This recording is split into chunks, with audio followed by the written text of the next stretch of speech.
तर आता आहे ना आम्ही निघालोय गावात जाण्यासाठी, कारण नीलूला आहे ना ड्रेस घ्यायचा होता. दुकानात गेलो, ड्रेस वगैरे खूप छान छान होते, पण काही म्हणा मुलांच्या ड्रेसमध्ये एवढं व्हरायटीज नसतात. दुकानाच्या बाहेर निघालो आणि तेवढ्यात आहे ना बाहेर पाऊस सुरू झाला.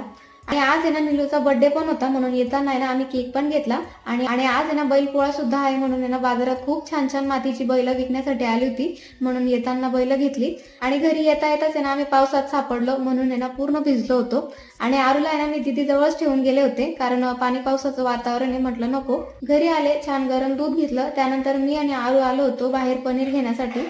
संध्याकाळी ना बैलांची पूजा करून घेतली. आणि आमच्याकडे ना अशा पद्धतीने करतात. तुमच्याकडे कशी पद्धत आहे मला कमेंट करून नक्की सांगा.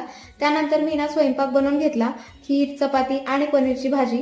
तर पहिले ना मी नैवेद्य दाखवून घेतला. आमची जेवण वगैरे झाली आणि आरूचे आजी बाबा आहे ना आज बाहेर गेले होते, तिकडूनच आरूला आहे ना ही गाडी घेऊन आले. आरू ना कुणालाच हात लावू देत नव्हतं या गाडीला, एवढी त्याला ती आवडली होती.